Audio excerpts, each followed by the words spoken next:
नमस्कार, one India Hindi में आपका स्वागत है और मैं हूं आपके साथ विवेक। साउथ अफ्रीका से दुनिया भर में फैला कोरोना का नया वेरिएंट ओमिक्रॉन अब भारत में भी अपना असर दिखा रहा है।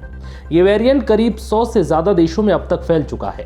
भारत में भी ओमिक्रॉन के मामले लगातार बढ़ रहे हैं, जो कि चिंता का विषय है, जिसे देखते हुए देश में तीसरी लहर की आशंका जताई जा रही है। भारत में इस वेरिएंट को लेकर अब एक्सपर्ट्स ने भी अपनी राय रखी है। दरअसल ओमिक्रॉन वेरिएंट के सामने आने के बाद यूरोपियन देशों में कोरोना के मामलों में अचानक इजाफा देखा गया है और इनमें से ज्यादातर मामले ओमिक्रॉन के ही हैं। भारत में अब तक ओमिक्रॉन के 236 केस सामने आ चुके हैं, जो हर दिन बढ़ रहे हैं। केंद्र ने राज्यों को आगाह करते हुए कहा है कि डेल्टा की तुलना में ओमिक्रॉन लगभग 3 गुना ज्यादा तेजी से फैलता है। इसकी संक्रामकता देखते हुए सरकार अलर्ट मोड में आ गई है। कुछ राज्यों में नए साल के जश्न से पहले सख्ती लगानी भी शुरू हो गई है। ओमिक्रॉन के बढ़ते मामलों को देखते हुए हेल्थ एक्सपर्ट्स देश में तीसरी लहर की संभावना जता रहे हैं।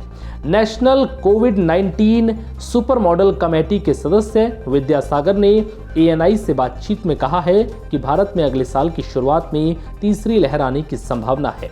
हालांकि लोगों में बड़े पैमाने पर इम्यूनिटी होने की वजह से दूसरी लहर की तुलना में ये हल्की होगी, लेकिन तीसरी लहर निश्चित रूप से आएगी। अप्रैल मई में दूसरी लहर में आए मामलों की तुलना में इसकी संख्या कम रहेगी। सरकार ने 1 मार्च से ही भारत में वैक्सीनेशन शुरू कर दिया था। डेल्टा वेरिएंट के आने का समय यही था। उस समय फ्रंट लाइन वर्कर्स को छोड़कर और किसी को भी वैक्सीन नहीं लगी थी। यही वजह है कि डेल्टा ने इतनी बड़ी आबादी को चपेट में ले लिया। विद्यासागर ने कहा है कि अब देश में 75 से 80% की सीरो प्रेवलेंस है। 85% लोगों को पहली डोज और 55% लोगों को वैक्सीन की दूसरी डोज लग चुकी है, जो महामारी से 95% तक बचाव करता है। इसलिए तीसरी लहर में मामले उतने ज्यादा सामने नहीं आएंगे जितने की दूसरी लहर में देखे गए थे। दूसरी लहर के अनुभव से हमने अपनी क्षमता भी बनाई, इसलिए हम बिना किसी कठिनाई के इसका सामना करने में सक्षम हैं। हैदराबाद में IIT प्रोफेसर विद्यासागर ने कहा है कि मामलों की संख्या 2 बातों पर निर्भर करेगी। पहला कि डेल्टा से मिली नेचुरल इम्यूनिटी को ओमिक्रॉन कितना दरकिनार करता है, और दूसरा वैक्सीन से मिली इम्यूनिटी को ये किस हद तक चकमा दे सकता है।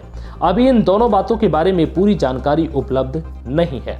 फिलहाल इस वीडियो में इतना ही। नमस्कार।